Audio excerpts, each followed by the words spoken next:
ఇప్పుడు మీరు హామీల విషయంలో కూడా మీరు ఇచ్చిన 6 గ్యారంటీలు, మీరు పెట్టిన మేనిఫెస్టో ఎన్ని హామీలు నెరవేర్చిండ్రు చెప్పండి మీరు? ఆర్థికంగా ఇప్పుడు మీరంటారు ఏమనంటే ఆర్థికంగా నష్టపోయినాం. ఆడ బిందెలుంటాయి అనుకుంటే బంగారు బిందెలున్నాయి అనుకుంటే మట్టి కుండలున్నాయి. రకరకాల ఆర్థిక పరమైనటువంటి అంశాలు కాకుండా మీరు చేయాల్సిన పనులు కూడా చాలా ఉన్నాయి అందులో.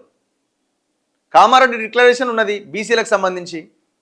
ఎలాంటి ఆర్థిక పరమైన అంశాలు లేవు కదా అందులో. పైసలు కావాల్సిన అవకాశం లేని హామీలు కదా అవి. ఎందుకు అమలు చేయలే?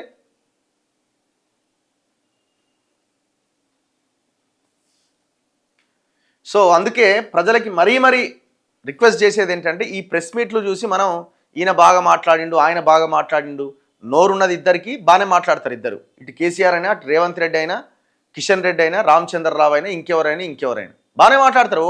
స్పీచ్లు దంచుతారు, ఏదన్నా మాట్లాడతారు. తెల్లారి పేపర్లలో తాటికాయంత అక్షరాలతో బ్యానర్ ఐటమ్స్ వస్తాయి.